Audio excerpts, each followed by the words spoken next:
Welcome to our channel. Today we how to enable HubSpot GDPR settings for CRM contact compliance. To enable HubSpot GDPR settings for CRM contact compliance, start by logging into your HubSpot. Navigate to your account settings by clicking on the gear icon in the main navigation bar. In the left sidebar, click on the Privacy and Compliance option. Locate the GDPR section within the Privacy and Compliance settings. Here, you will find options related to data processing, consent, and contact preferences. To enable GDPR compliance, check the option that indicates you are collecting consent.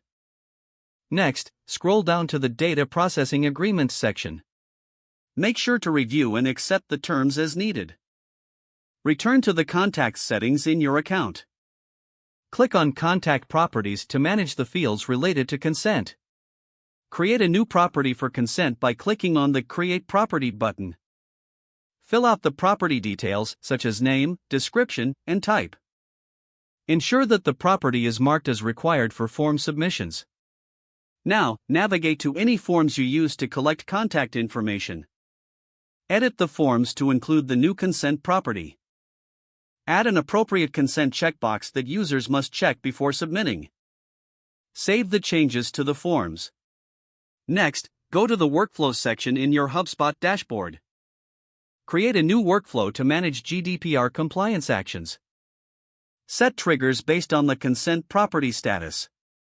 For example, use triggers to segment contacts based on whether they have provided consent. Now, review your contact lists to identify those who have not provided consent. Draft a communication plan to reach out to these contacts. Consider a strategy for re-engaging or removing contacts who do not consent.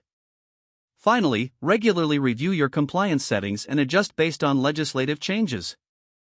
By following these steps, you can ensure that your HubSpot CRM is compliant with GDPR regulations. If the page does not load, refresh the browser or try again in a private or incognito window. Make sure you are using the correct email address, then retype it carefully to avoid small typos. Don't forget to like this video and subscribe to our channel for more step-by-step tech guides.